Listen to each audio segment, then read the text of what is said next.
Just briefly, I've kind of shortened some introductions because I wanted to get with the program and get everybody started. First of all, one of our debaters is going to be Michael Farris. He's over on the end. He's Chancellor of Patrick Henry College and Chairman of the Homeschool Legal Defense Association.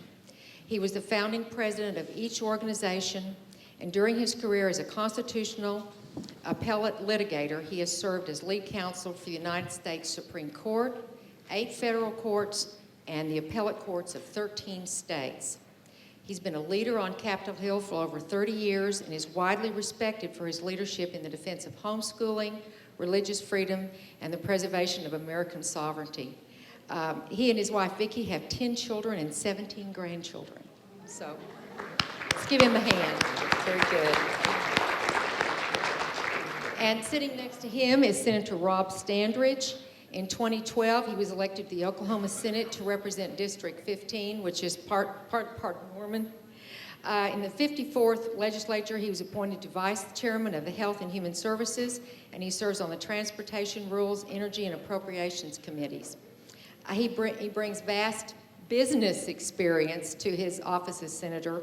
He's a lifelong entrepreneur. He was the first in his family to graduate from college. He has a BS in pharmacy, and my dad was a pharmacist, so I'm kind of partial to pharmacy.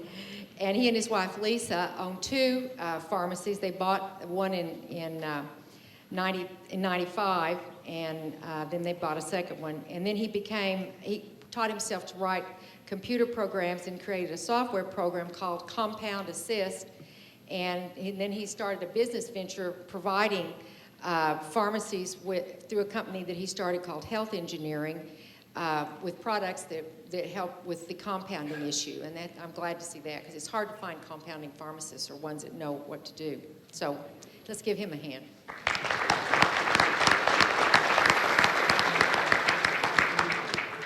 And then on the far side over here, we have Bob Donahue, who is a section leader for the John Birch Society and vice president of OPAC. He is a homeschooling father of 3, and he does intellectual property, IT stuff, and he also likes to have a lot of fun. So he organized and spearheaded the well-received Stop Obamacare Penalties rally, and we had rallies all over the state, and he's shown himself to be a diligent hard worker who is faithful in keeping conservatives around the state informed about what's happening in the legislature. Let's give him a hand.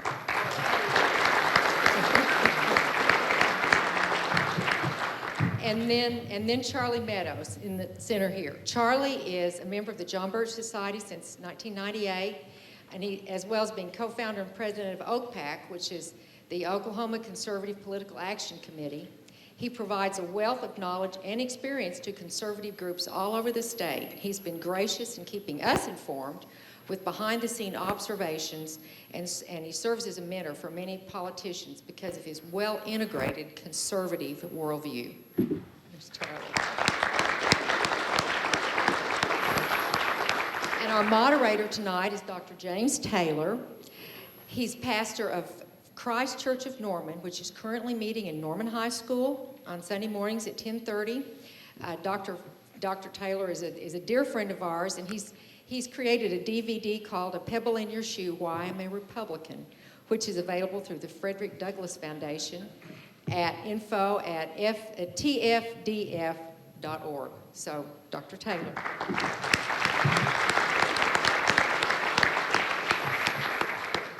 All right, now I've kind of done my part. I don't know what else to do other than to say I do have the flyers about the next meeting back at the back, and there's a teapot for donations, and we're so glad you're here. So I guess I have somebody's microphone. Dr. Taylor's.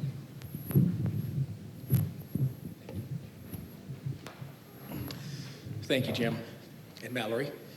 Again, my name is JT, is what I go by, so when the doctor just simply means I paid a lot of money for my education, is what that means. But I'm going to be the moderator. Rob had called me a couple of days ago and said, JT, I was really sad to hear that you're a moderate Republican. And I said, Rob, no, I am the moderator. Big difference. So he says, oh, okay, then that's all right then. I want to start off by saying this. The definition of insanity is doing the same thing over and over again, expecting a different result. And I don't think anyone would doubt that what we've got going on in Washington is pure insanity. But part of the problem of that insanity is the people who vote for the people who get being placed back in those roles. That's part of the insanity as well. And so there needs to be something done. I don't think anybody would argue that. So what this debate is going to be talking about is the Article 5 convention format that we're going to have. And I'm going to be reading what the rules are. They had me, initially I didn't have any rules, so I was just going to have it be a smackdown up here, but they said, no, you got to have some rules. So we got rules, and so it's not going to be a smackdown. So let me just read. I know you guys can read, but you don't have these rules. So let me just read this, and so you'll know how things will flow. Resolved that the state legislature should employ the provision of Article 5 of the U.S. Constitution that authorizes them to apply for a convention of states for the purpose of proposing amendments that would curtail the abuse of power by the federal government. Here are the rules. Number one, opening statements will be 10 minutes per side, to be divided between speakers as their team chooses.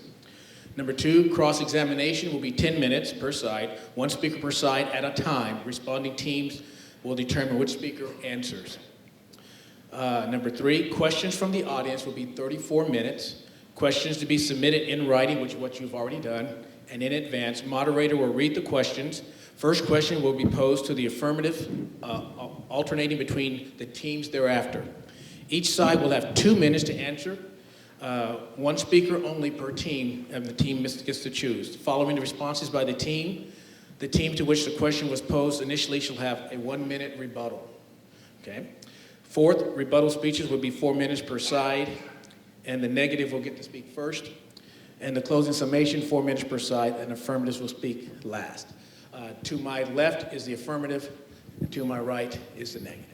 So at this time, we will have the opening statements, excuse me, beginning, no one ever said who was going to be, they don't have who's going to be doing first, so the opening will be you guys, okay.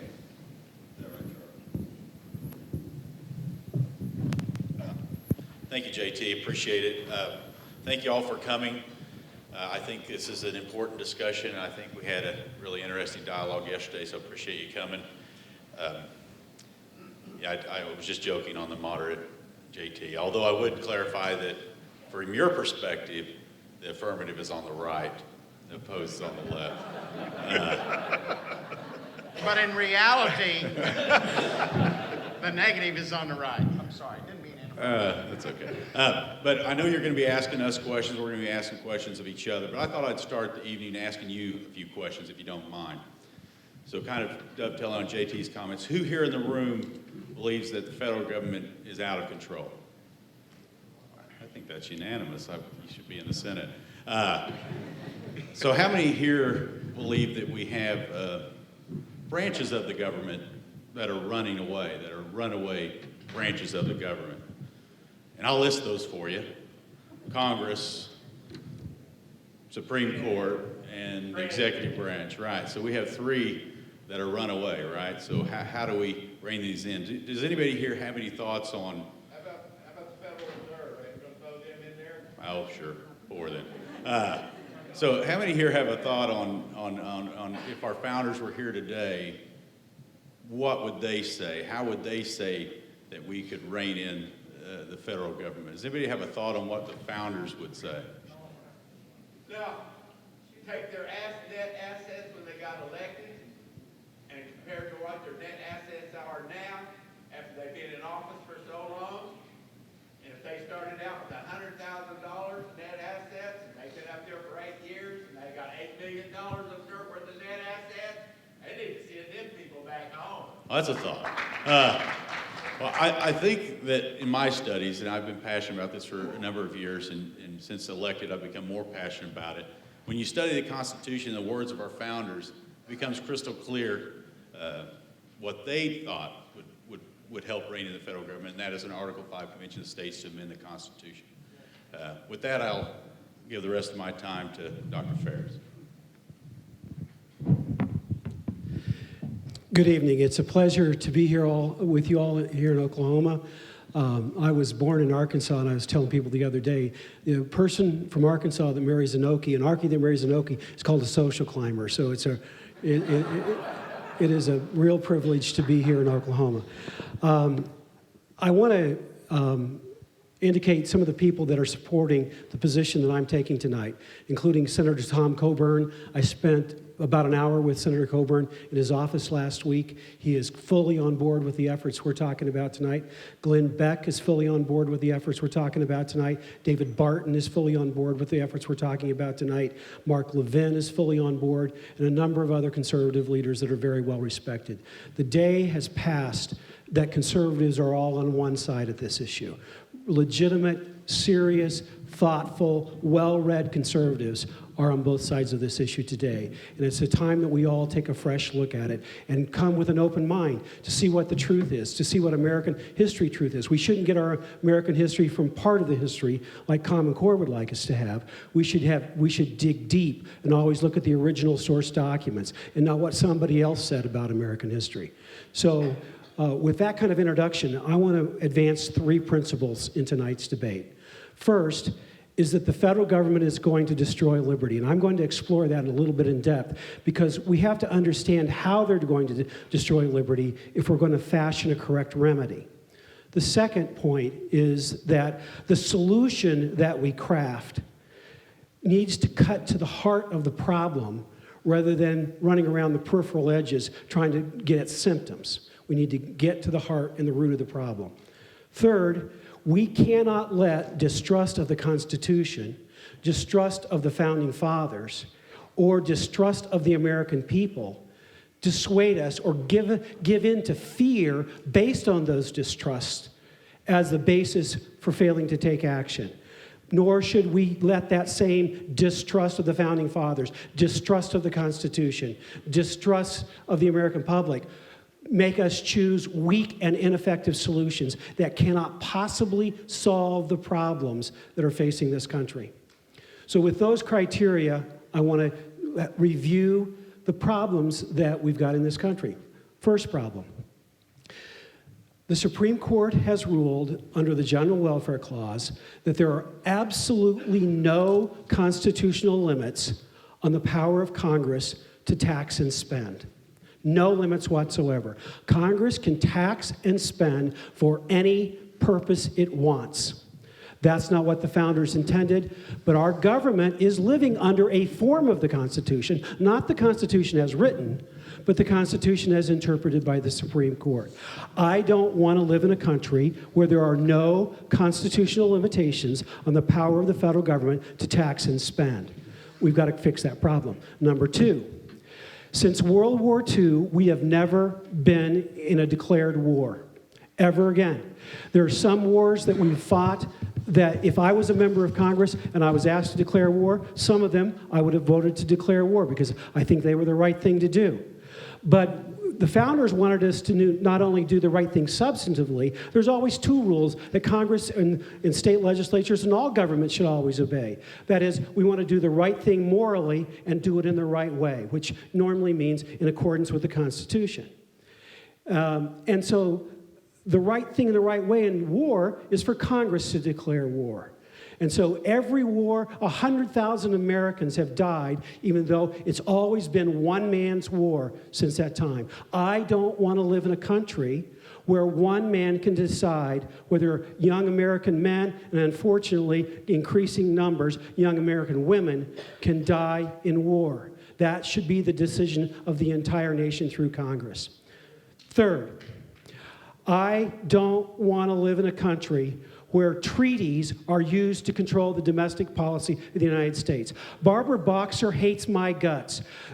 John Kerry hates my guts.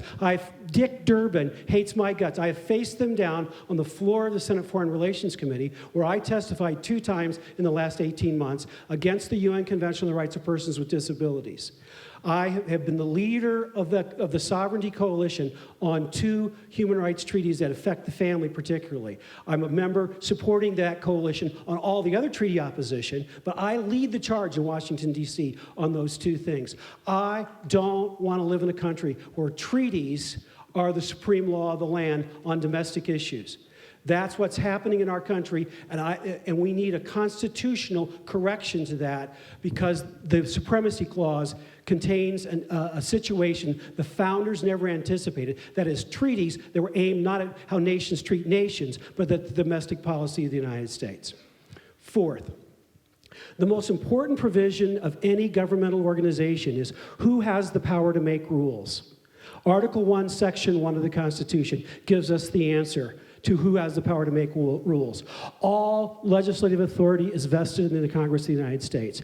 Yet there are 200 volumes of the Code of Federal Regulations containing thousands of laws that Congress has never voted for.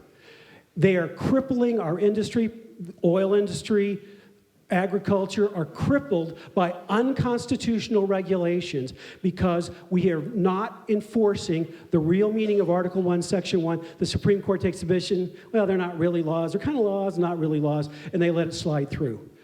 We need to have a constitution where all legislative authority is vested in the elected representatives of the people, because if we don't like the law, we can throw the rascals out. We will never get the solutions to these constitutional problems other than through an Article 5 convention. It is the only way. The Founding Fathers intended and put Article 5 in the Constitution for the express reason when the federal government gets out of control, the states need to have a process that they control every substantive step along the way to be able to stop the abuse of all these things. We can stop the abuse of every problem that I've talked to you about through an Article 5 convention of the states, an application that I've written with the help of Rob Nadelson and has making progress in a number of states. It's passed in Georgia. It passed in the Senate committee in Arizona while I was sitting up here preparing. And it's going through in a number of states. We are going to save the republic.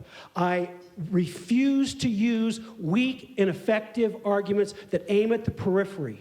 I want to use strong medicine. I don't want to get in a knife fight. You remember Indiana Jones? He had a knife fight with that big Egyptian. I don't want to get in a knife fight with a big Egyptian. I want to pull my pistol and shoot him in the gut. And that's what we need to do, and shoot the Leviathan in the gut with an Article 5 convention. Thank you very much. Thank you.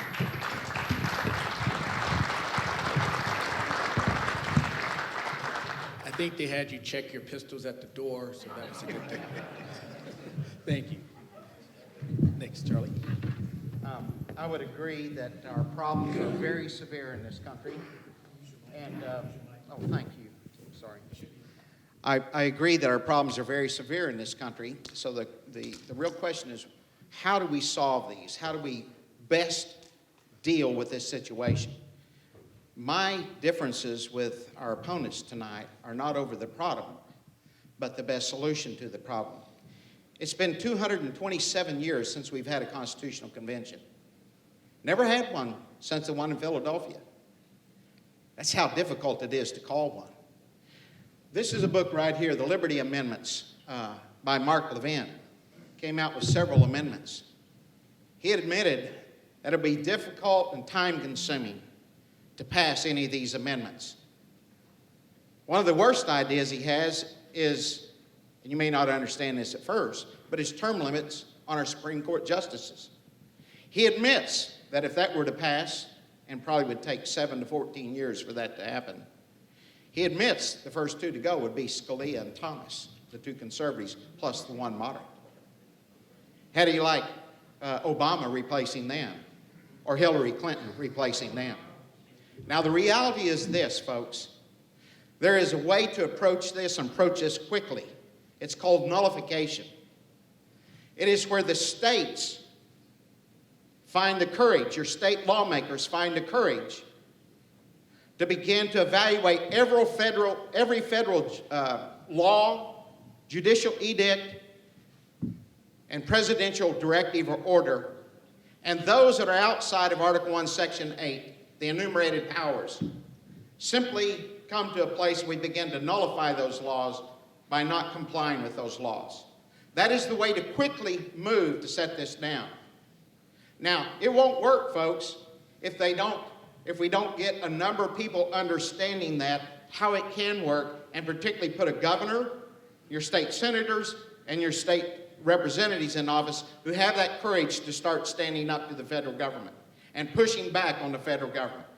If that occurs, and that catches on like a wildfire in other states, we'll begin to simply roll back many of these federal laws and push back on these federal laws and nullify them, and we begin to restore federalism, and we put the federal government, it's out of its cage right now, back into its proper relationship with the states.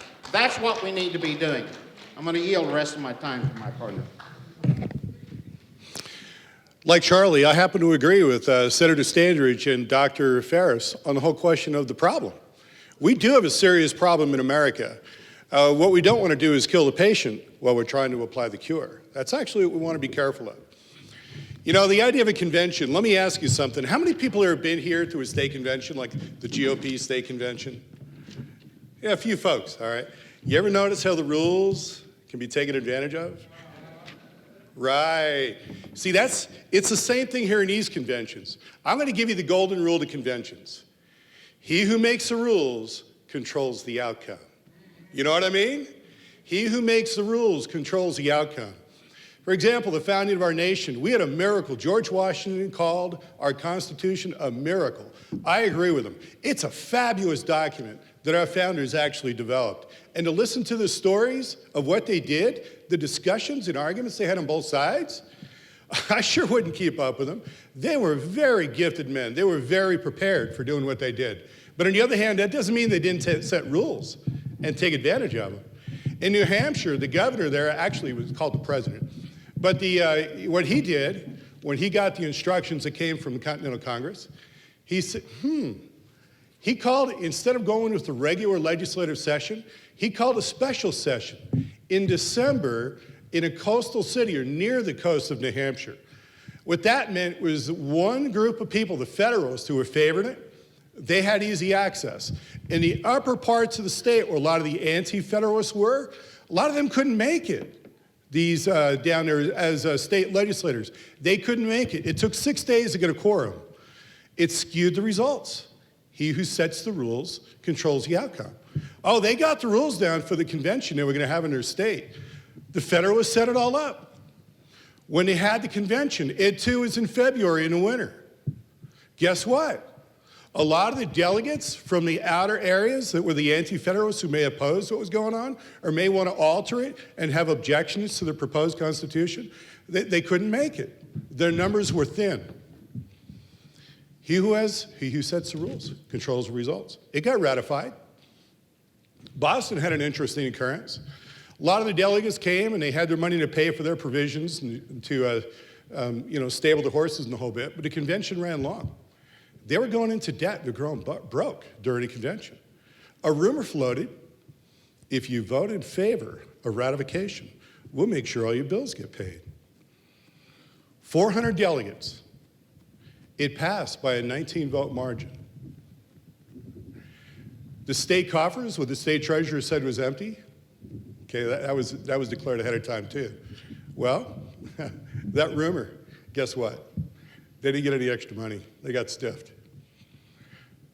But they didn't know it until after the vote. South Carolina was so bad in terms of what they did, they grossly underrepresented the backcountry where a lot of the anti-Federalists would. They had 4 times the population and yet 2/3 the number of delegates if you look at it. That is how they set it up. It was so bad there were several delegates that refused to attend a convention. They said the outcome had already been determined.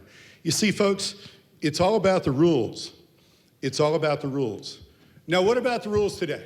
Oh, by the way, they produced a great document.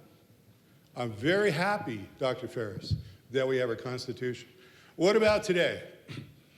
The Convention of the State, folks, would have you believe that Congress has a custodial role, and that is they gather the applications from the state, and when they have 34, they make the call. All right? And basically, they determine the location and date for a convention. And then at the end, or whenever they get around to it, they determine the mode of ratification. Are the state legislators going to pass this, or does it go to a convention within each state? Well, those two things, you know what Congress did? In the late 70s, early 80s, when it looked like we were getting close to having an Article 5 convention, 32 states had applied for a convention. 2 more were needed. It was coming down fast. So what they started to do was to gear up, okay? Congress, members of Congress in both chambers initiated, sir, 41 different bills to establish rules for the convention. These rules included apportionment of congressional delegates among the states, specific standards for state petitions, formulas and delegate qualifications, convention procedures and funding, specific limits for the life of a convention, ratification procedures, and judicial review. You got this piece of paper that was handed out. If you take a look on here, how do I know this? All right, I just kind of read this off the front page. How do I know this? Because there is an organization called the Congressional Research Service. This is an authoritative service or source for our Congress when they're looking at legislation. They're the ones that put together a 41-page document letting Congress know what they can do. They're doing this today. They keep this document up to date. The most recent one came out just a few days ago.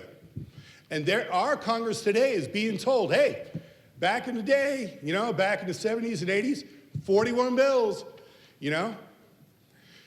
What happened then was the states began to rescind their calls, so they didn't need to complete the process of passing those bills. But guess what? They're on the shelf, folks. They're waiting. Was Obamacare written in a few days? No. That bill was waiting in the wings. We got the same thing going on. Congress is going to run the roost on this thing. As a matter of fact, because the states are going to vary on what they call for, all right, what's going to happen? Congress has already decided. House Judiciary Committee made this decision, all right, said, look, we need to get all these, when this convention meets, we need to get all these proposed amendments and everything, and what they do, and we need to make sure each one qualifies, so we're going to pick and choose. Oh, hey, if you don't like the results and you want to take them to court, go ahead. Let the Supreme Court pick and choose. What do you think? Folks, let me tell you something. That's the problem. We may think we circumvent Congress. In reality, they're going to insert themselves. Do you believe the states of our day are going to stand up to it and nullify whatever they come out with? Do you believe Congress will just lay passive? I think they insert themselves. They will not leave the temptation alone. Thank you. Thank you, gentlemen.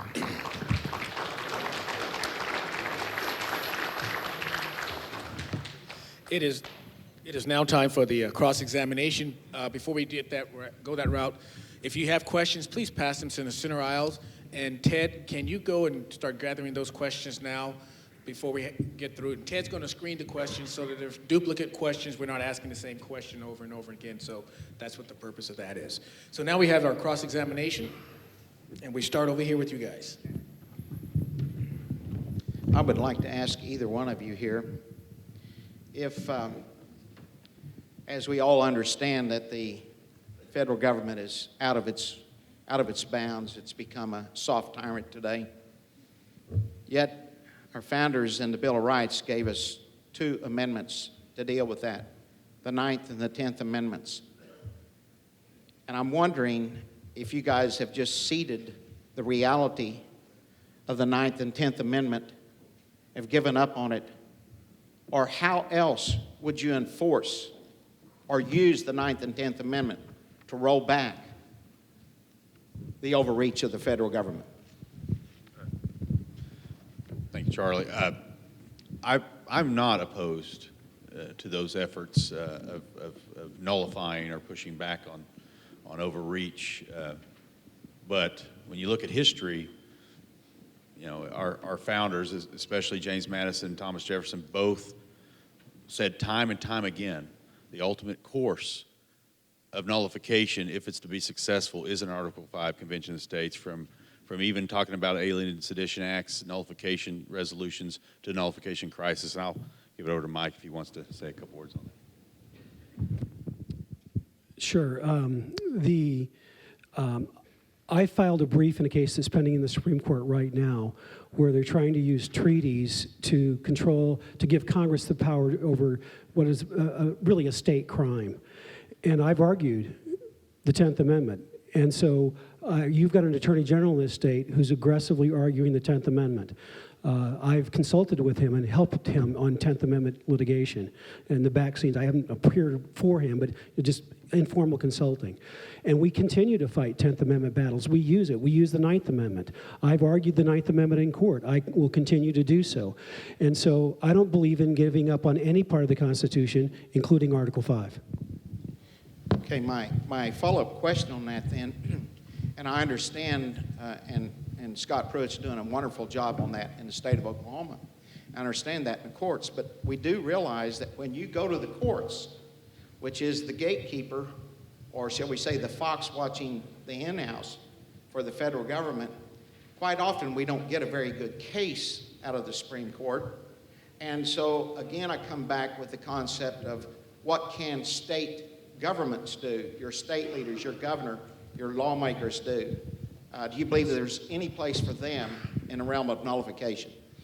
Well, it depends. You know, nullification covers a wide variety of activities. If it's like, don't take money from the federal government that requires you to do Common Core, we ought to do that. We ought to nullify that. When I ran for Lieutenant Governor of Virginia, my running mate was elected governor. I lost against the incumbent as Lieutenant Governor, but I convinced him not to take federal money for education in a similar program. Didn't last that long, but I convinced him for a while. And so there are things we can do that we can nullify in that sense. States can't possibly nullify going to war without a declaration of war. States can't possibly nullify the interpretation of the General Welfare Clause. States can't possibly nullify the Interstate Commerce Clause misinterpretation. States can't nullify all 200 volumes of the Code of Federal Regulations. You can nullify a little bit here and there. You can work around the periphery. You can fight battles, but we don't need to be fighting the battle of particular battles. They assert the ability to tax and spend for any reason they want, and I want a constitutional rule that says there are limits on their ability to tax and spend, and until we have that constitutional limit, we don't have an effective weapon of warfare.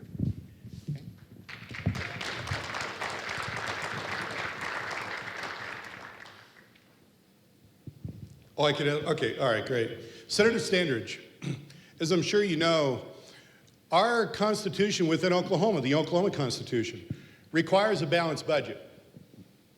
The Supreme Court, the Oklahoma Supreme Court, just a few years ago, made a ruling that basically said, you know, you can borrow money and everything and go into debt, but you just can't bind future legislators to pay it back.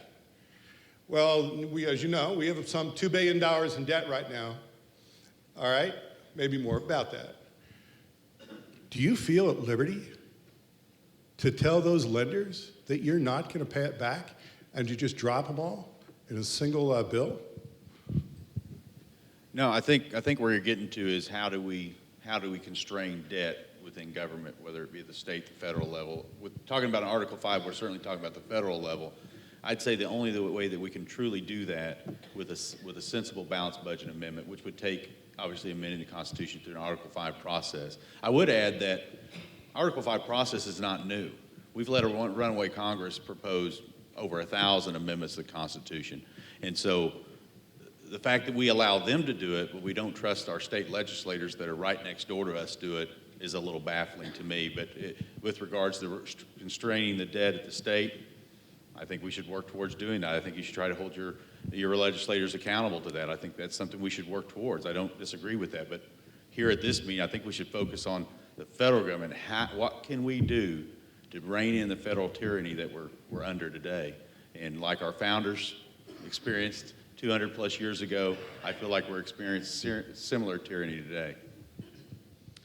All right, as a follow-up to that, you see the difficulty there.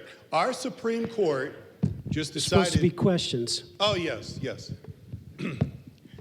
Dr. Farris, in light of how the Supreme Court, the Oklahoma Supreme Court, basically gave a pass for our state legislators to accumulate $1 billion of debt in spite of the fact that we have a balanced budget requirement in the Oklahoma State Constitution, all right?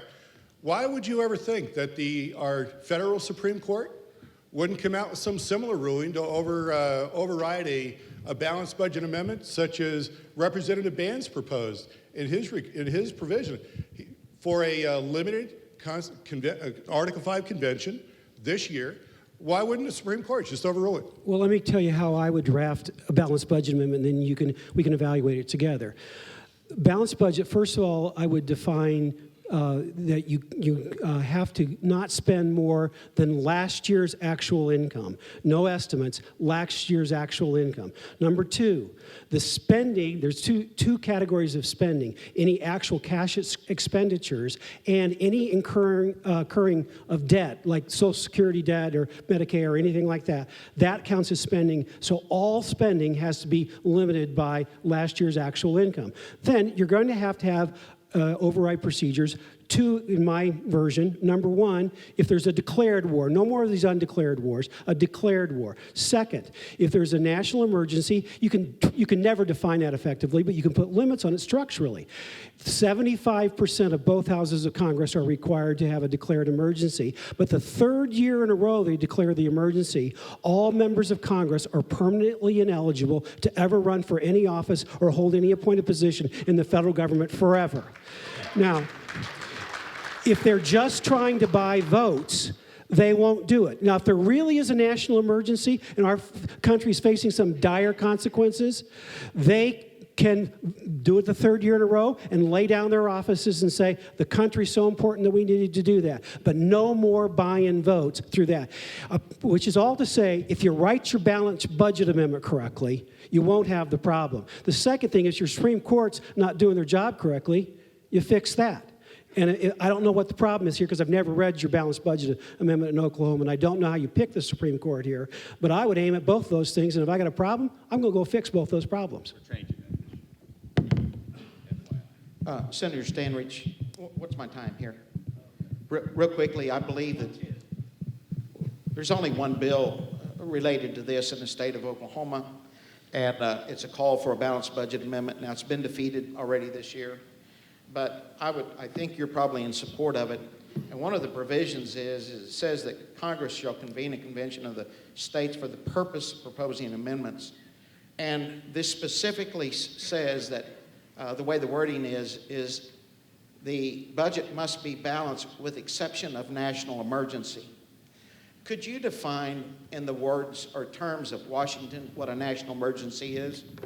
Is that something like a hurricane hitting the West Coast, East Coast? Is that something like, a bailout, a stimulus, yada, yada, yada? How do you define a national emergency? And do you support this bill? I support the bill. I support Dr. Farris's approach was similar to Mark Levin's approach. I'll have to defer to Dr. Farris at his explanation a minute ago. I think it'd be very difficult to define. Therefore, within that amendment, balanced budget amendment, you put certain structural constraints. Therefore, you hold Congress accountable if they abuse that power. Mm-hmm. But that's not what's on the table. If I can add, that's the structure, that's the topical ruling of what's on the table. The exact language of the amendment would be written at the convention itself. And my version that I've just described to you would be perfectly legitimate at that convention. Okay. Thank you, gentlemen. We have the affirmative time for cross. Charlie, I have obtained a copy of your speech that you gave to the Stop Obamacare Now rally that's posted on your website. And you said in that there are three alternatives to the abuse of federal power. First, nullification that you've talked about. And then secondly, I'm quoting, if that doesn't work, we need to give serious consideration to secession. Then your third one is alternative, is which you clearly reject, is just giving in to the federal government. Neither of us are going to go with that alternative. So you believe, and I'm asking you, is this right? Do I understand you correctly? You believe it's more appropriate to deliberately destroy the Union through secession than it is to use Article 5? No, actually, let's put it in the right order. I see that there's only three choices facing us as a nation today. Number one, we either bow our little heads and submit to the growing tyranny of the federal government. Number two, we work nullification and interposition where the state legislators stand between the tyranny of the federal government and the people. Or number three, secession. Now, that's the only three choices I see. Okay. Now, let me finish my answer here, please. It's only three choices I see. I believe nullification is the release valve, the relief valve or release valve for the building pressures towards secession. I'm not promoting secession other than a choice on the table. But the one I think will work is nullification if we all get behind it. Charlie, if we were in court, I'd ask the judge to strike your answer as being non-responsive. So I'm going to ask you again. My question was, why is Article 5 a lesser choice to you than secession? That's the question I want an answer to. Yeah, and that's an easy one to answer. For people that have looked at this for a long time, we know that over the last number of decades, there have been many progressive and liberal groups that have lusted after a Article 5 convention. Anyone wants to check that out, go to www.movetoamend.org. Over 400 liberal groups that have wanted this. Our objection, my objection to a Article 5 convention being reconvened is the risk of losing the Constitution or parts of it or our Bill of Rights and coming up with a document that will be more harmful than the harm we're under now. Thank you. Now, speaking of nullification in liberal groups, I was the chairman of the group that wrote the law that's protecting Hobby Lobby right now. It's called the Religious Freedom Restoration Act. It has been used successfully by Hobby Lobby to say our religious freedom doesn't require us to obey the abortion provisions of the Obamacare legislation. Now, if nullification is correct, the liberal groups like in California, the state legislature in California could nullify the Religious Freedom Restoration Act and require Hobby Lobby to pay for abortions in California. Isn't that a valid use of nullification under your theory? I don't believe it is. Why not? And let me get to that. And first off, I don't know that what you have constructed is going to be completely successful up to this point. Well, it has been successful to now. So far. Yeah. So far. It's still Charlie, going if we could, I think we'd both do well if we just give succinct answers to my question. So the question is... Repeat it, please. The question is it nullification? Why? You've said that California can't nullify a federal law, but the conservatives can nullify a federal law. Come on. No. If you're arguing that liberals want to amend the Constitution, I want to amend the Constitution, they got to go do their own thing. They got to go get 34 states. You want to nullify, they want to nullify. What's the difference? Shouldn't everybody be allowed to use the political process? Absolutely, they should. Okay, thank you. That's the end of my question on that one. Now I'm going to ask another. Let's just understand nullification precisely. Okay. There's a bill in Oklahoma, as I understand it, that you want to nullify the penalties that individuals pay if they don't sign up for Obamacare. Now, the way the process works is if you have a penalty, Oklahoma will pay you back the penalty, and it won't come from taxpayer funds. Oklahoma will sequester money that the state of Oklahoma can't be from private businesses, but Oklahoma itself, it has employees, so it has to pay some money to the federal government. It would sequester the money and wouldn't pay that money to the federal government and would use that money to pay back the people. Now, my question is, that law would be declared unconstitutional by the federal court. The federal courts would order a levy on the bank accounts of Oklahoma, and when they levy the bank accounts and take the money from Oklahoma anyway, what are you going to do then? Well, actually, again, it comes back to this concept that if Obamacare is outside of those enumerated powers, then the state of Oklahoma can nullify those by not being obedient to those. But Charlie, you're not listening to my question. The question is, they took the money out of your bank account. They will do that. It is an absolute certainty. You can't prescribe processes that don't exist in the law. Unless we're just going to be entirely lawless, Charlie, you've got to follow the law. So you tell me a lawful process for Oklahoma to keep its money or get it back after the federal government levies on the bank accounts of the state of Oklahoma, because they will take the money. Tell me how you get it back lawfully, Charlie. Well, there's not a certainty they will do that, But then it also brings up another problem that we have, which is a part of the overall scheme of making this work. And that is the fact that we have lost control of our state banks, or some degree of control, to the power of the federal government. Now, the money that's going to be sequestered is not from taxpayer money or businesses. It's from those excise taxes that the state government collects Right. at some point in time. Now, there has been a bill also out here for all the citizens and businesses to pay their money to the state first and protect them that way. And- Now, it hasn't passed. It hasn't It's an passed, idea. and neither of these have passed. And if they did pass, they would come levy on the bank accounts of all the private individuals and all the businesses of Oklahoma. And the question is, you couldn't get the money back. Charlie, it is a fantasy, and you couldn't get the money back. So the question I have for Bob is this. You wrote that you think the Confederation Congress called the 1787 convention into being and gave its rules to the delegates. Where do you find that in the Articles of Confederation or in American history? Actually, you do. It's the rules, which are, they're given in the February 21st, I believe the date is. Right. 1787. That was when the Continental Congress actually made the call, if I could use that word. And of course, now, like you point out accurately, other states were into this, so to speak, all right? But Congress was the one that made the call where most of the states actually responded. 12 out of the 13. Bob, James Madison said that Congress didn't call the convention. This is in the first paragraph of Federalist 40. James Madison said the states called the convention. Their powers and authorities came from the state resolutions, from the state credentials. Why are you right and James Madison wrong on who called the convention? I use the word call, all right? But in reality, you got to take a look at what the Continental Congress The Continental actually Congress did. didn't. Excuse me, The sir. May I Continental please answer? Congress didn't exist. Gentlemen, we need Yeah, to please have one at answer. a time. Okay. One at a time. The Continental- Just stop for a minute. One at a time to talk, because these folks want to hear what's going But on. he interrupted my answer. Okay. I'm sir. saying both All of right. you need to now, if you can allow him to finish. Sure, with that's this fine. question. Thank you, Dr. Farris. Sure. Thank you, JT.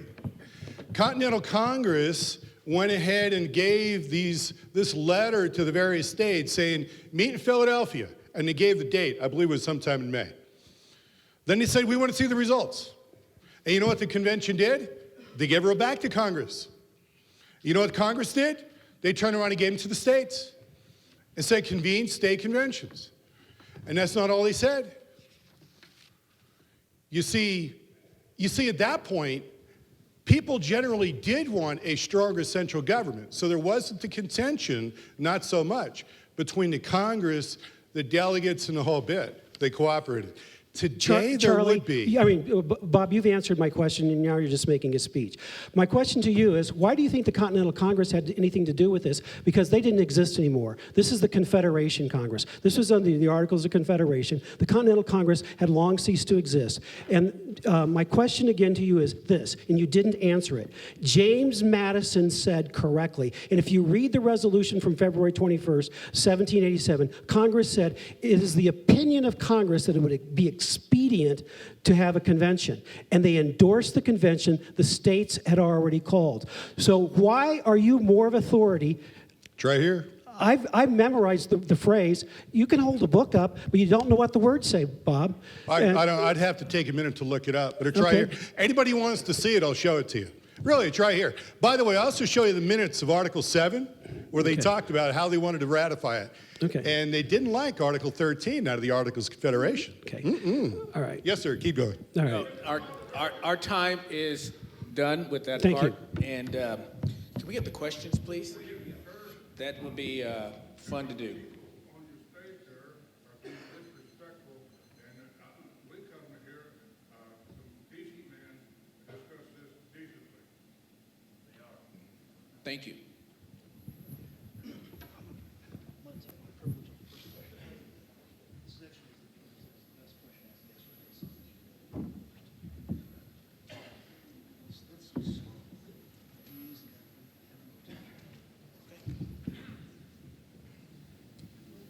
The questions are going to be, we have 34 minutes for questions, so we'll start with those. And first question is going to go to the affirmative. Here's the question. Do you believe that the heart of man is desperately wicked? How does this impact your position on this issue?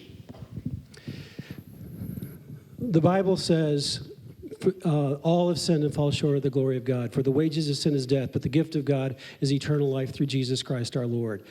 Man is sinful. All men are sinful. That's the reason the government of the United States was structured the way it was, is because they had a Christian worldview about the nature of man when our government was created. We not only had checks and balances between the various branches of government, we had checks and balances between the state and federal level. They wanted limited government with exclusive powers, and we need to be able to follow that. That is why the founders believed that structure was the solution to sinful men.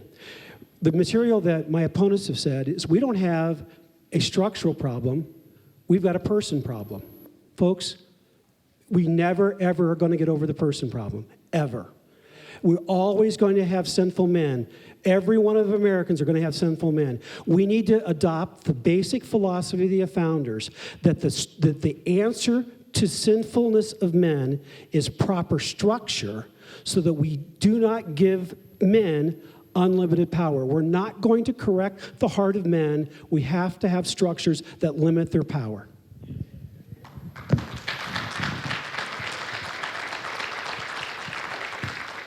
The question again, do you believe that the heart of man is desperately wicked? And how does this impact your position on this issue?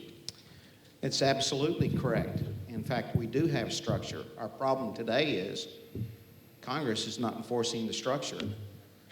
Our founding fathers created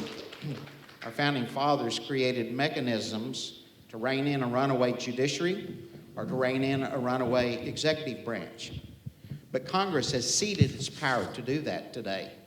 And because they've ceded their power to do that, we have these runaway branches of government. The structure is already there. But because the people will not hold Congress's feet to the fire, our system is not working well today. But it's not a systemic problem. It's a people problem. I'm supposed to get a 1-minute rebuttal. Yeah, that's what I'm about to give you right now. All right. I just want to repeat the last statement that Charlie gave you. We don't have a systemic problem. We have a people problem. So despite the fact that he says to you that he believes in the sinfulness of men, he believes if we get the right people in office, we're going to fix this. Folks, it is not going to happen. We will not get the right people in office. I have done as much as anybody in this country to elect good people to office over the years. I've run for office. I've campaigned for good people. I've raised money. I've sent thousands of kids out to campaign for people. If we think that trying to elect good people and send them to the mess of Washington, D.C. is going to work, we are absolutely out of our minds. And if we think that the nullification stuff that they're talking about is going to work broadly, it will work on a few things here or there, but you can't nullify away the going to war without a declaration of war. You can't nullify the national debt at the state level. It is fantasy to think that stuff will happen. And so I really believe that we need to make sure that we have structure and do not trust men that exist or men that we fantasize. Okay. Next question.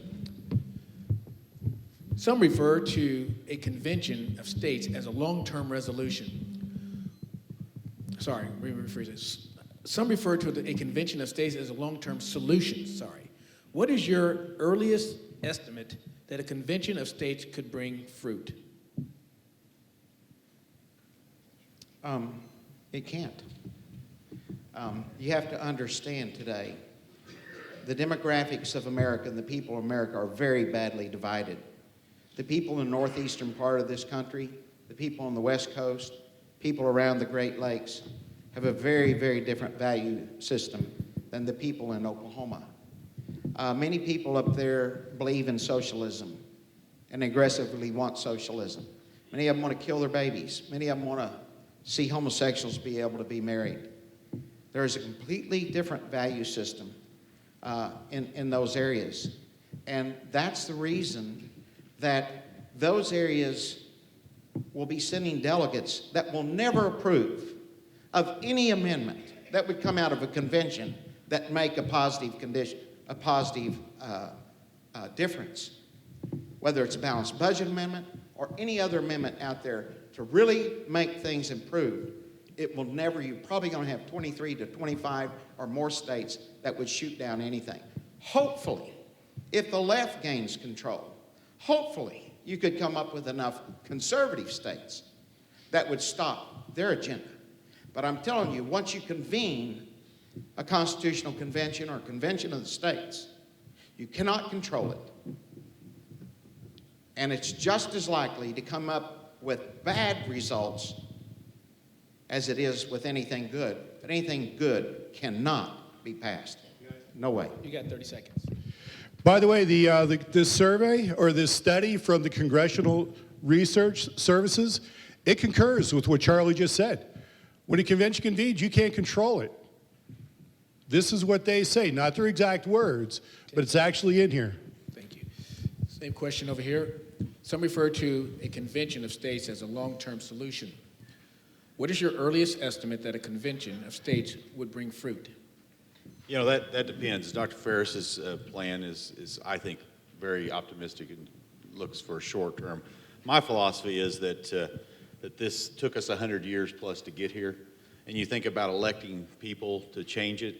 We've been trying that since income tax was passed as an amendment by Congress back in the early 19th, 20th century. So what I would ask you to do is look at those times in history where we've encountered similar situations.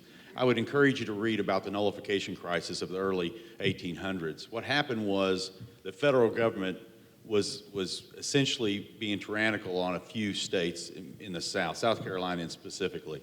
And so they were imposing these tariffs about between state, interstate, using the tariffs to essentially push down on these states. Their economies were getting crushed. South Carolina said, that's enough. We're nullifying.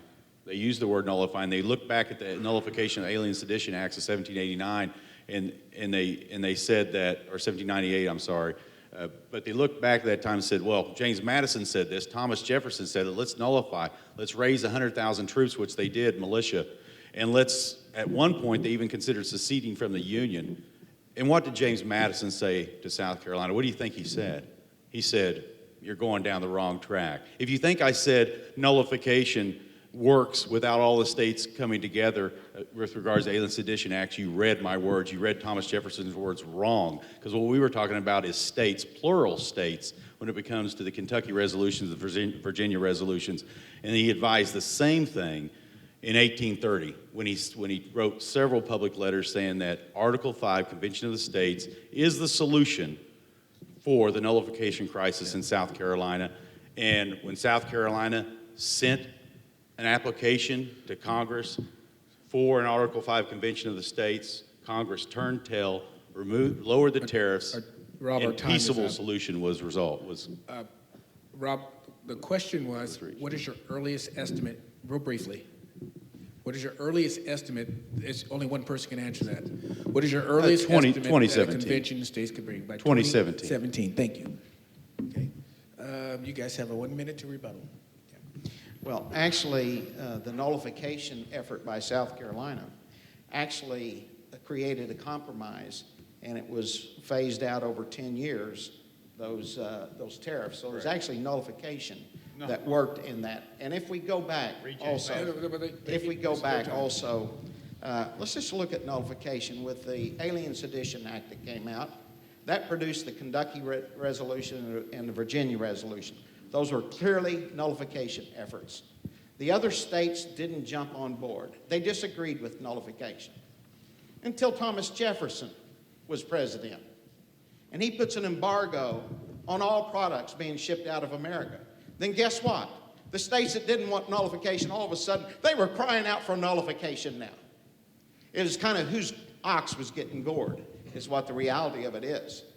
Nullification is a workable deal, as long as we don't have people cutting the legs out from under people that are trying to do that. Thank you. Next question. Would a new constitution have a set of checks and balance like the checks and balance we have and which are being ignored? Nobody's advocating a new constitution.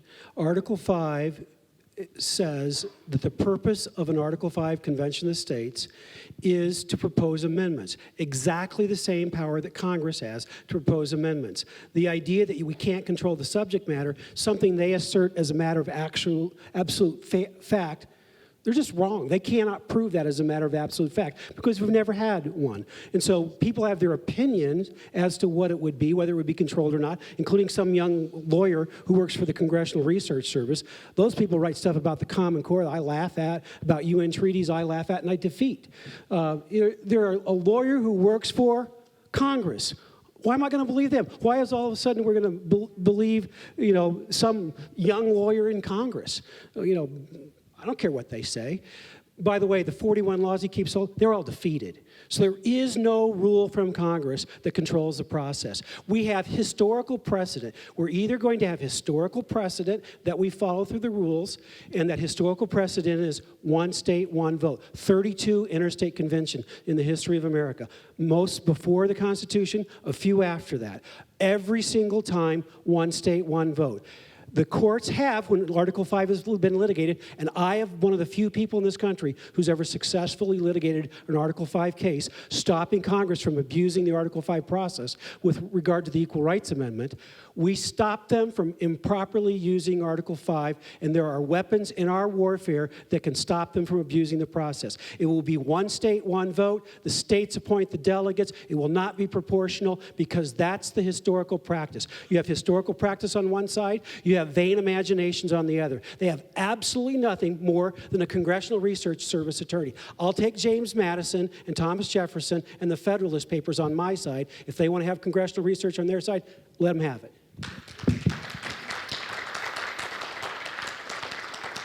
Next, the same question. Would a new Constitution have a set of checks and balances like the checks and balances we now have and which are being ignored?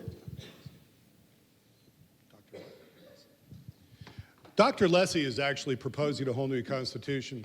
Of course, anybody can, right? But believe it or not, it's done. You know the whole issue about ignoring our checks and balances? Our real problem is that we, the people, are the foundation for the true checks and balances. And while you're here and engaged and looking, many of our neighbors are not. They're home, they're watching TV, they're living their lives, but they're not engaged in the process. And we have the fox guarding the hen house. That's the root of our problem. We as citizens need to get engaged. The checks and balances are still on the books. We have to enforce them, and if we don't, then we get these people get elected office for their own personal endearment and power. That's our root problem right there. We need to get engaged. The problem's not our Constitution. I love our Constitution. The document is fine. We're just allowing our elected officials to ignore it.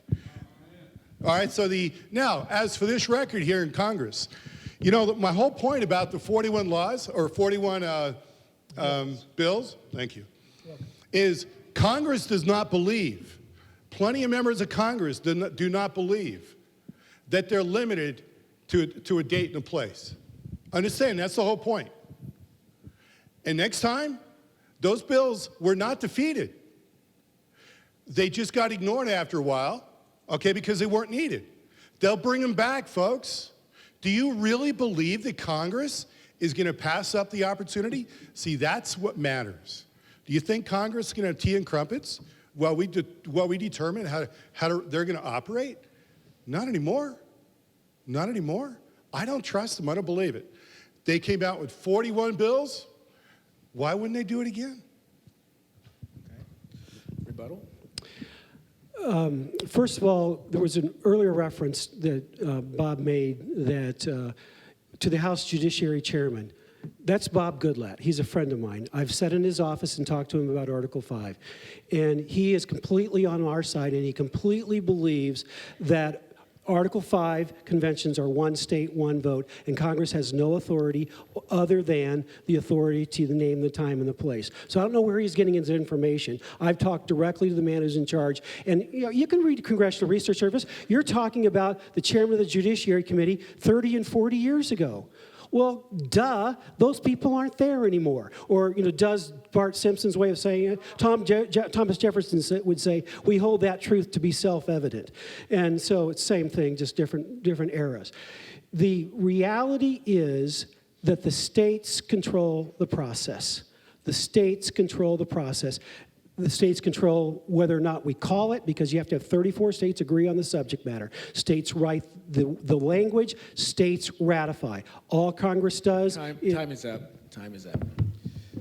Next question over here. If we are successful in adopting a new amendment, what will keep Washington, D.C. from ignoring it? This is why Article 5 is really not a state solution.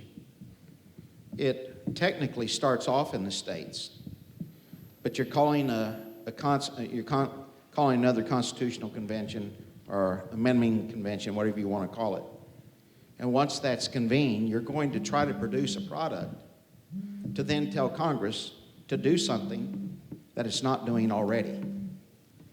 And simply because they do not respect the Constitution or the rule of law today is the very reason that whatever we might produce, if it would be quality and if it could be ratified, it won't be long before they find a way around it.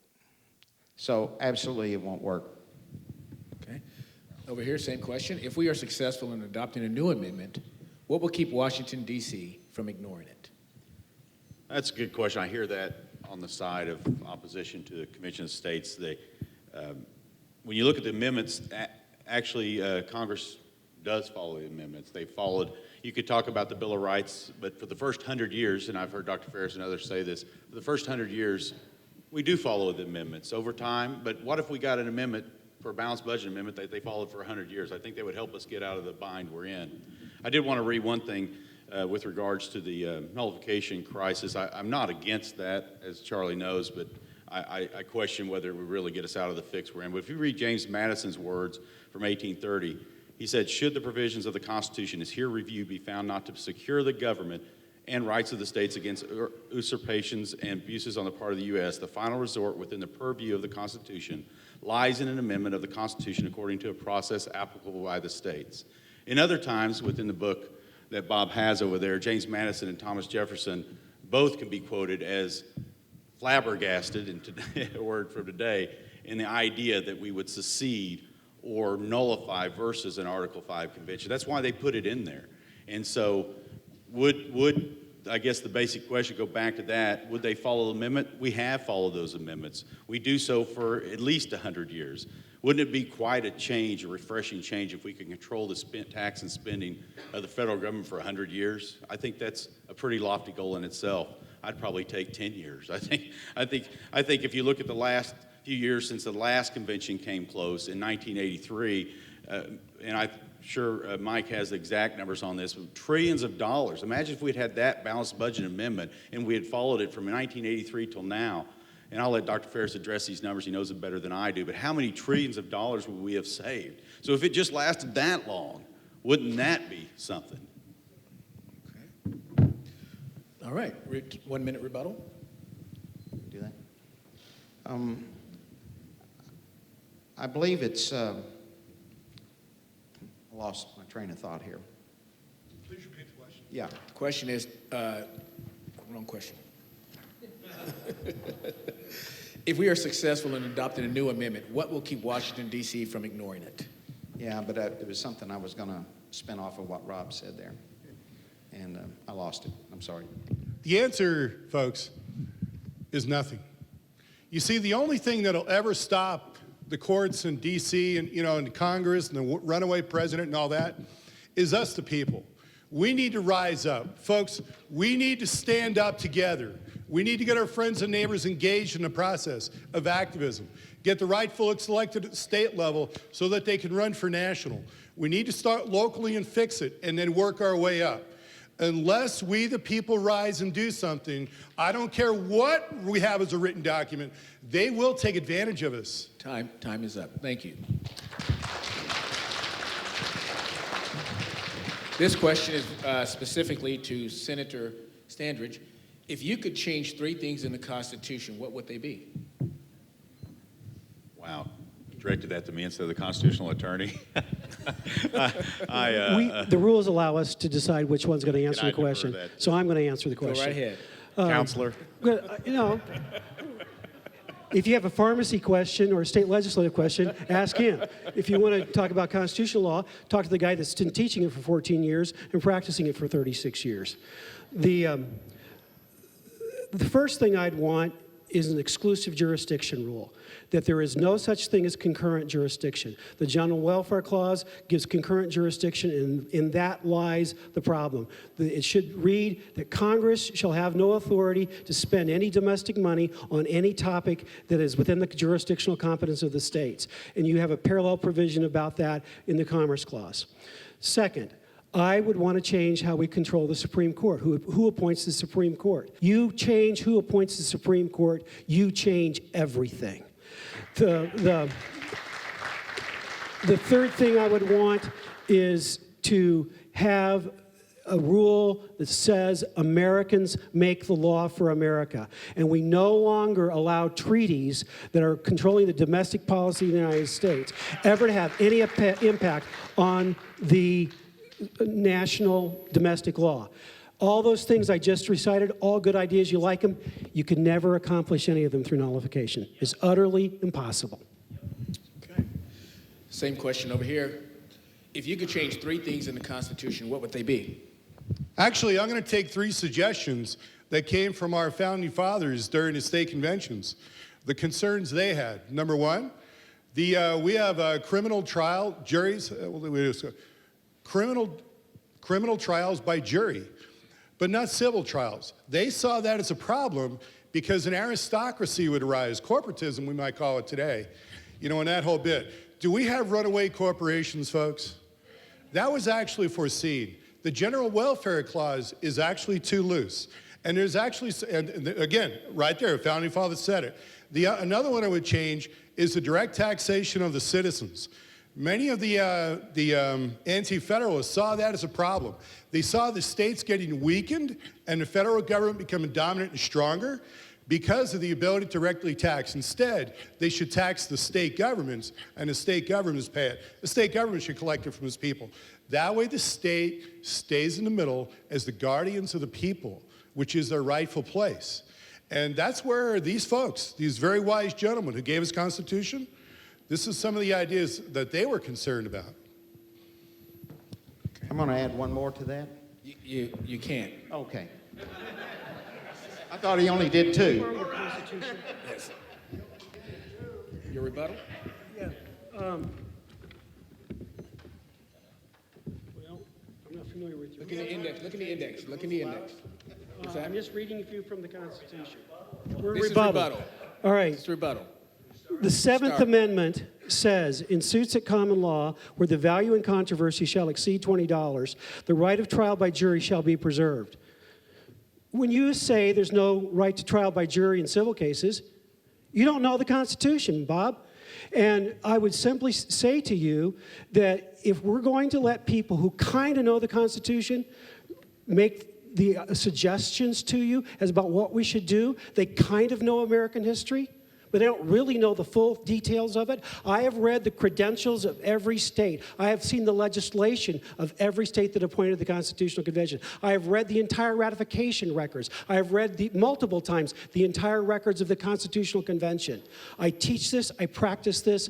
These men are well-meaning, but they're trying to prescribe problems that require years of study and knowledge that I've devoted 40 years of my life to. Your time is up. And sorry to they have to don't stop know you. what they're talking about.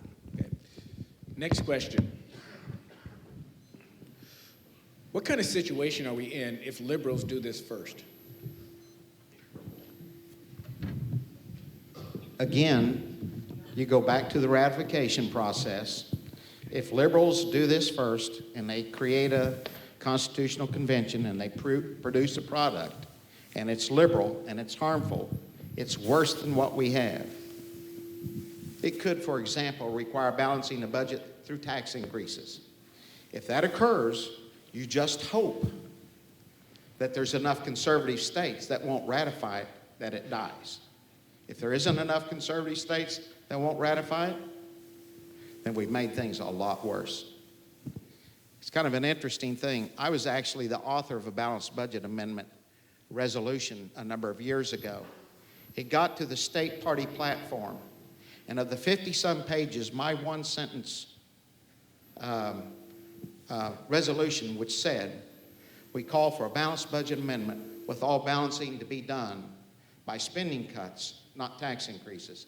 Guess what? One issue was the one that was pulled out of that 50-some page document to debate. And after enormous amount of debate on that issue, we could not get that passed in the state of Oklahoma at the Republican Party. That's a conservative red state, and we couldn't even pass it there. James Langford said the reason they couldn't come up with a balanced budget amendment with the Gang of Eight and the sequester thing is because the Republicans in Congress couldn't agree on the wording on the thing. I'm telling you, this is something that's not going to ever happen. If it improves things, has teeth in it to make things better. Okay. Same question. What kind of situation are we in if liberals... Yeah, and this is another kind of fear-mongering, if for lack of a better term. 13 states are all required to not ratify any amendment that is proposed. We have 27 states that are Republican legislatures on both sides.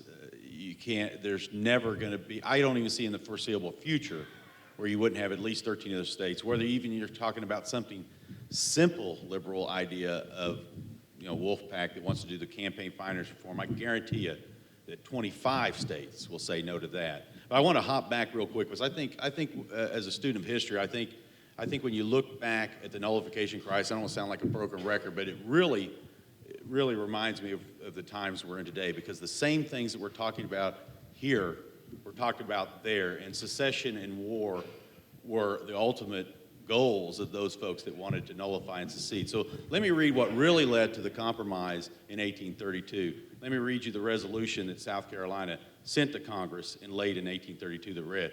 It says, resolved, that it is expedient that a convention of the states be called as early as practical to consider and determine such questions of disputed power as have arisen between the states of this confederacy and the general government.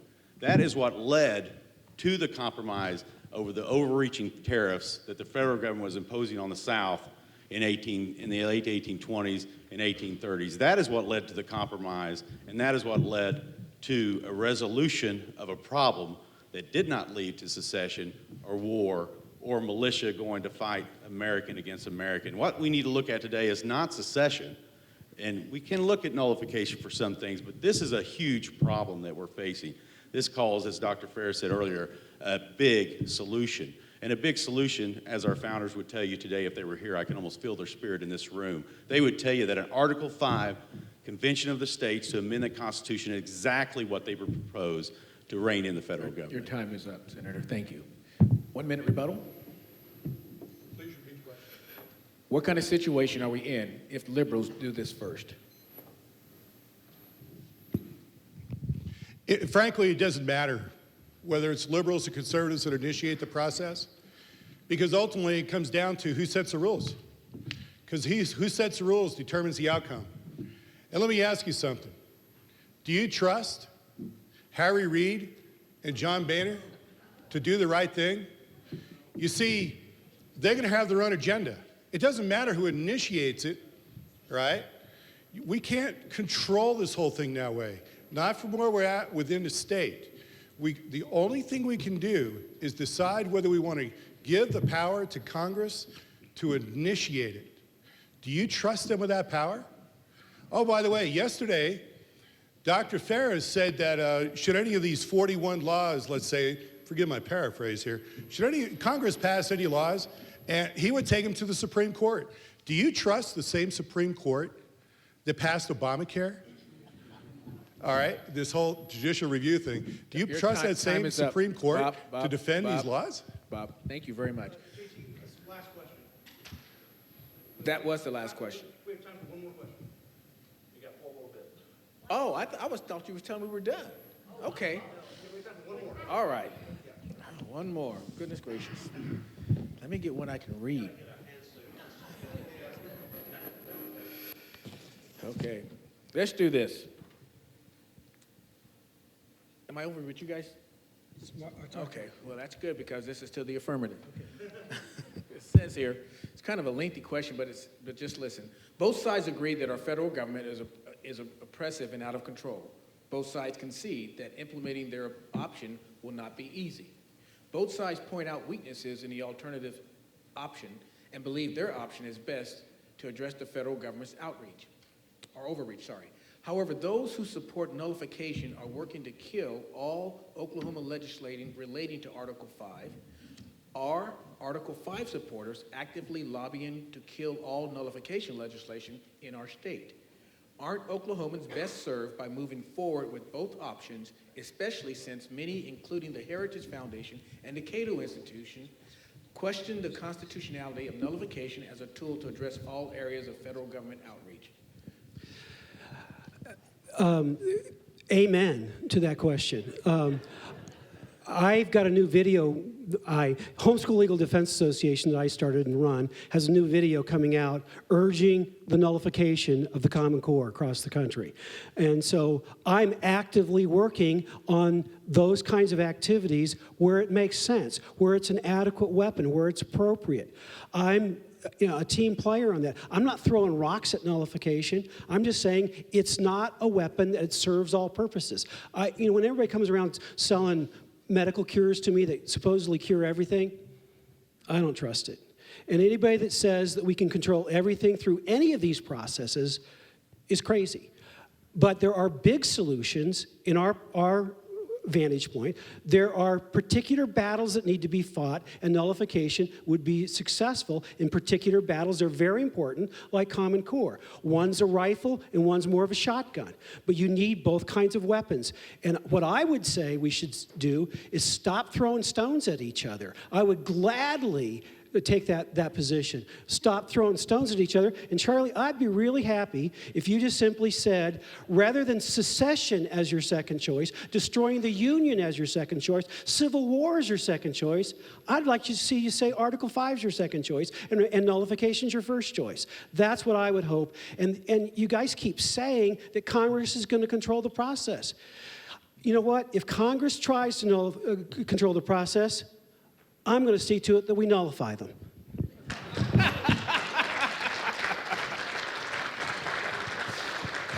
Well, we're both in agreement about nullification. I wanted to correct a term. I'm getting tired of the Common Core term. I think we should call it Obama Core. Well, here's the question again. I thought it was state governors. Here's the question again. Both sides agree that our federal government is oppressive and out of control. Both sides concede that implementing their option will not be easy. Both sides point out weaknesses in the alternative option and believe their option is the best to address the federal government's overreach. However, those who support nullification are working to kill all Oklahoma legislation relating to Article 5. Question: are Article 5 supporters actively lobbying to kill all nullification legislation in our state? Aren't Oklahomans best served by moving forward with both options, especially since many, including the Heritage Foundation and the Cato Institute, question the constitutionality of nullification as a tool to address all areas of federal government overreach? Yeah. Well, there are organizations. Judge Napolitano believes that nullification is a valid thing. The 10th Amendment Center, many historians believe that nullification is a valid thing. Certainly, Dr. Thomas E. Woods, a great book you really need to read, Nullification, How to Resist Federal Tyranny in the 21st Century. The reality of it is, our opposition to an Article 5 convention is to protect what we have and not lose it, to protect the Bill of Rights, protect the Constitution, the system that we have. That's the reason we oppose it. Now, if you'd have been at OPAC yesterday, you would have found that the proponents of this are quite willing to attack not only the concept of nullification, but attack the people behind it and the organizations behind nullification. The reason is this, folks: there's not enough energy to do both. You've got to choose one or the other, because one pulls against the other. And that's why we have this division. We all agree, same problem. We agree on the problem. We have a different solution to it. And we believe that if our opponents would come to our side and lend their energy to it, we could get this done. 1 minute rebuttal. Charlie, the reason we opposed, in your mind, nullification yesterday, we oppose it as a panacea to areas where it cannot possibly work. Illegal wars, the General Welfare Clause, the Commerce Clause, there's a number of areas where it cannot possibly work. I don't like people misleading people that it will work. And I don't like people, and you guys have not used this argument at all tonight. You used it yesterday and you use it in your writings. The John Birch Society you're both members of and leaders of use it regularly. You argue that the Constitution was illegally adopted. Yesterday, you said that George Washington and other Federalists were just like the statists of today. You can't make your ultimate arguments without demeaning both the legality of the Constitution and the legitimacy of our founding fathers. And I want to say on record, I support the founding fathers. I support the Constitution. I don't believe it was illegal. Time is up, sir. Thank you very much. Next, we have our rebuttal speeches, 4 minutes per side. We start with the negative first, and it can go either one, or you can share the time. Okay, I think the important thing here is to understand, let's talk about the status of the day. The status of that day are different than the status of the day, of today. But the Federalists of that day were the statist of that day. If you think not, I would urge you to start reading these books. I would urge you to read this book over here. I would urge you to read these books because almost everyone here is probably a product of the government schools or a victim of the government educational system. And therefore, your understanding of history is going to be very, very incomplete, if not misdirected. The reality of it is, human nature and sin nature being what it is, people like Adams, who were great people wanting liberty from the tyranny of King George, once they were able to get that liberty and then they got into power, before you know it, they were exercising tyranny themselves. And it was the anti-federalists that were after liberty at that point in time. Human nature is what it is. The best rules, the best system in the world will not control people who have ill motives and people that want to rule over people's lives. In this country today, unfortunately, we're very divided. Madison actually said in a letter to Tuberville that we should never call for another constitutional convention. And this occurred, by the way, right after the ratification process, because Virginia was immediately calling for another constitutional convention. New York followed 3 months after that. And what Madison said, we should never have another one of these in times of great division in our country and great emotional stress. I ask you today, is there any division in our country today? Look at the last election. Do you really believe the people of this country today, particularly in certain parts of this country today, have the ability for self-government anymore? I would suggest to you that in the ideas of our founding fathers and the competitiveness that they wanted among the union of states was that a state that would deliver the necessary government to maintain order at the least cost to the citizens while allowing the greatest amount of liberty is what they wanted to have states to be able to compete for. And those states that did a good job for that would be where people would want to live. And the states that want to kill their babies, they want to marry homosexuals, and they want to be socialists, people want to live like that, they'll go there. I'm not talking about a split up the union, but I'm talking about the competitiveness of the states. But when the federal government rises up and steps on all of them and demands sameness from everyone, we can't have that competitiveness. And that's what nullification will do. It will create certain parts of the country where people will want to live. And the more people that want to live with liberty and move there, that makes those states stronger. It's tough, folks. We're in serious problems. There's no way out of this without pain and problems. I don't have all the answers to what lies ahead of us because we don't know what kind of response the federal government will have. But I know what kind of response we need to have.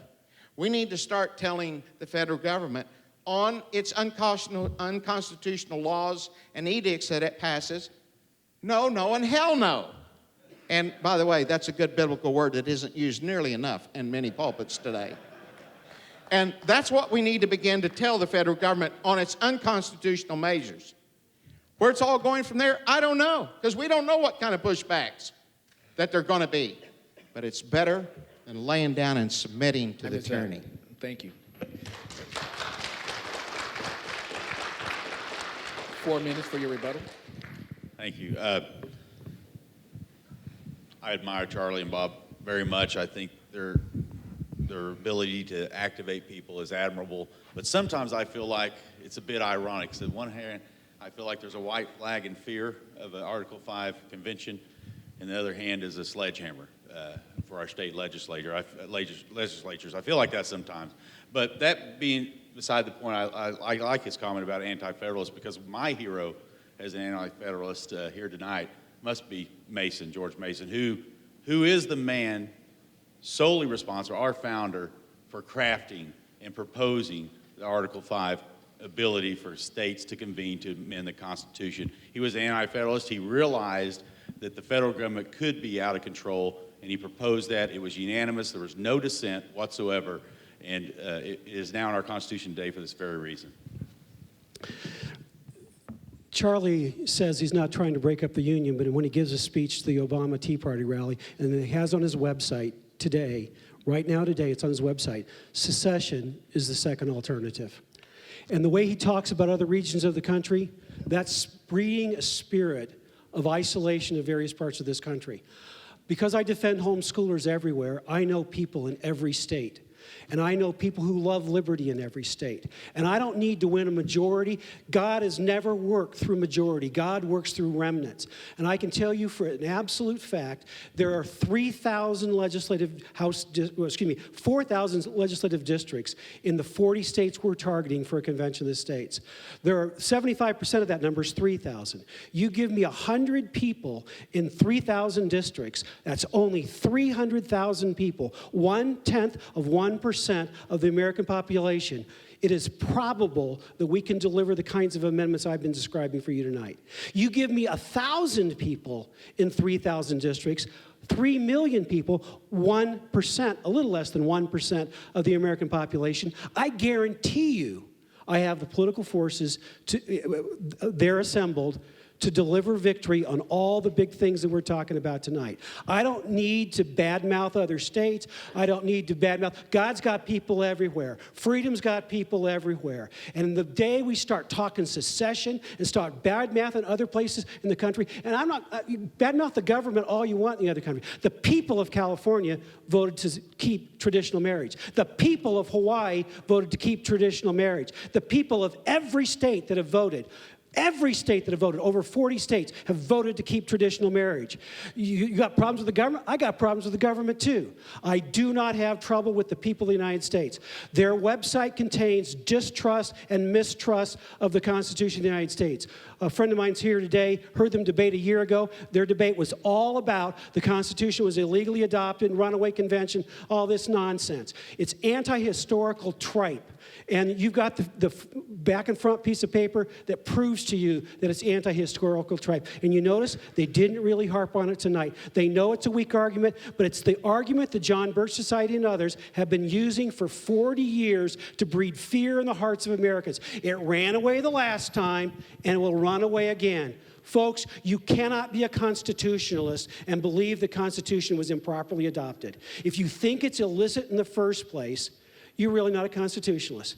In fact, you're a constitutionalist when you believe that it was the right thing to do and it was done in the right way. You got to have both. I believe it's the right thing to do and it was done in the right way. I stand with the Constitution and with the Founding Fathers, including Article 5. Point of order, JT. Point of order. That's it. You will get to do the closing summation, so you guys have the closing summation. 4 minutes. And that's it, right? And then they have 4 minutes. Well, didn't they just go twice? No, they just did their rebuttal speech. You did yours first. Then they did But they theirs. both spoke. You can both speak. You just We Charlie divided our just took all your time. Okay. Yeah, yeah. Charlie just took all your time. Give it all to him now. He gets it all. So now you have once you start, you'll have 4 minutes. All right, no, fair and they'll enough, have fair 4 enough. minutes, and then we'll be done. Fair enough, I'll start. Ladies and gentlemen, something I'd very much like you to be aware of. Notice how Dr. Farris made reference to they and their website, and he spoke about the John Birch Society. Please understand, I can't speak for the John Birch Society. I'm a member. I'm just a computer guy. Okay, when you get right down to it. I'm not authorized to speak for the John Birch Society. And I wondered why yesterday he was attacking us so much as being enemies of the Constitution, it's his words, and the idea of bringing up our cowardice in the whole bit.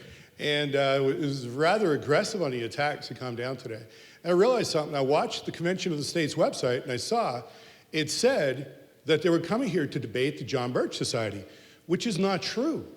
Okay, we're just speaking of ourselves. Okay. What I fear, though, now on that same article he said, Dr. Farris said, or the author of the article, that this video is going to be on their website. Well, I would encourage, and I hope, the video doesn't get edited, and everybody out there who looks at it sees 41. Congress and their 41 laws, their bills, I should say. I fear they become laws eventually, should we actually call for a convention. I hope that word does get out unedited. Now, why do I think this is going on? Why do I think he's doing that? Because so far, Georgia has agreed to this convention. They've applied. 3 other states have declined so far. The home state of Dr. Farris, Virginia, even though he went down to a state legislator and visited, they still rejected it. Oklahoma, of course, recently Utah. At that rate, with legislators coming on board, it was not going to happen. Montana and South Dakota? All right, I haven't read about that. But you see, at that rate, what's going to happen is it's going to fail. Their efforts are not going to work. And I think they've decided they have to attract the John Birch Society. Now, in all these presentations you saw about nullification and all that, guess what? That's not the official response of the John Birch Society. I've avoided giving the official response. I actually have it right here. This was given to me by the CEO of the John Birch Society, Art Thompson. It was never brought up. I hope that shows too. You see, everything presented here has nothing to do with the John Birch Society. Sir, in all integrity, I hope that when you present this video, as you said you're going to, that you don't tie it to the John Birch Society, because it's not in here. This is the official position. If anybody wants it, I'll give it to you. Please give me your contact information, and it's a brief call. I'll tell you what it is. No problem. I don't mean to hide it. But I meant to keep it from this debate. I think he's using this for marketing. We were all tools. Really. I fear that. Because Oklahoma's already turned it down. Now, he'll say otherwise. Of course, Dr. Farris will. He'll disagree with me and give his reasons. Okay? But understand, Oklahoma's already turned it down. Just be aware of that. Your organization, Norman Tea Party, I fear as you get more and more successful, you too will be attacked. This is how it's done. People have this idea in the back of their mind. John Birch Society, weren't they controversial? And they can't exactly remember why. This is how it's done, folks. This is how it's done. If, as you get more and more successful, you get attacked. I'm afraid, I just fear this is what's happening here. Sir, please post the full video, both days, unedited. Thank you, Bob. Thank you.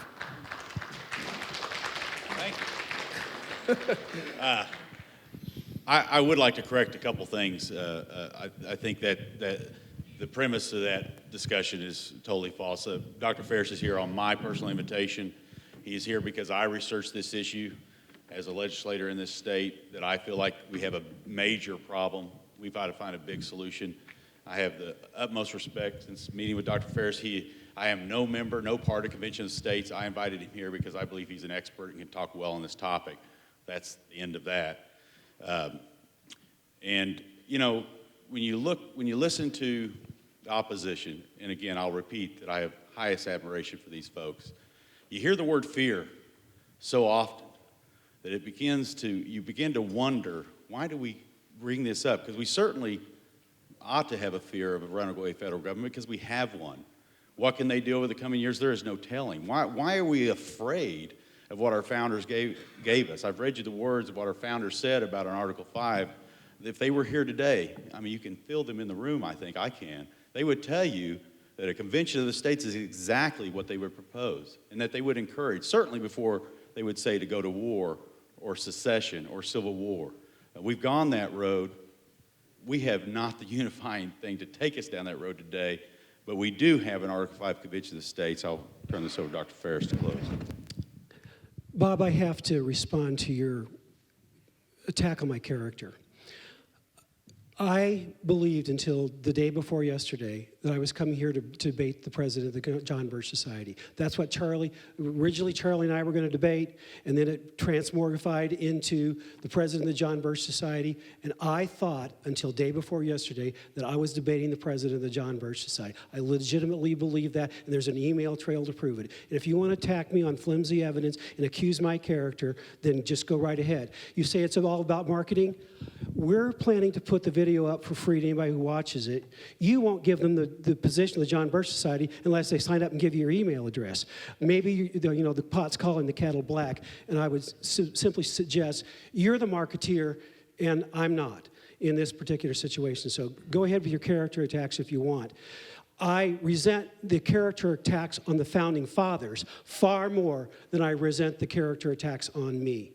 But it's character attacks, fear, guilt by association, nonsense about liberals going to try to change the Constitution. If the liberals can get 34 states to pass a resolution applying for a convention for purposes that they want, more power to them. It's a free country. There's not any bills pending anywhere. His recitation of the states, he's blended the balanced budget amendment applications with our application for a convention of the states. It failed in Virginia. All the other things he talked about were balanced budget amendment applications where we're not involved at all. We've passed it in Georgia, the House in Alabama, the House in Alaska. We repassed it in the Senate House Committee in Arizona today again after passing the whole House previously. This is moving. We've only been at this for about 8 months now. This is going to happen. I need your help. I need the support of people who want to restore constitutional government. I do not oppose nullification. I support nullification when used as a valid weapon in a valid process. I don't want to mislead people to say you can solve everything that way, because you can't. And I don't want to mislead people or attack people's character. I attack ideas, and I resent the fact that the John Birch Society and these men both, on their individual writings on the web that I have copies of, have attacked the integrity of the Constitution of the United States by saying the delegates disobeyed their instructions and they changed illegally the ratification process. Stop attacking the Constitution. Let's use it and save this country. Your time is up. Folks, My name's been on the website for more than 2 days. our as time is a up. Our speaker. time is up. Our time is up. Thank you there, Bob. The spirited debate is finished. And books were recommended, and I'm going to recommend a book too. This is called The United States Constitution. It also has the Articles of Confederation in it as well. And so I would encourage you guys to look at that and the Declaration of Independence. Most people haven't even read the Articles of Confederation, but boy, I tell you what, it's an educational thing. So I would recommend that everybody educate themselves on Article 5 and on nullification, and we'll just see what's going to happen in the future.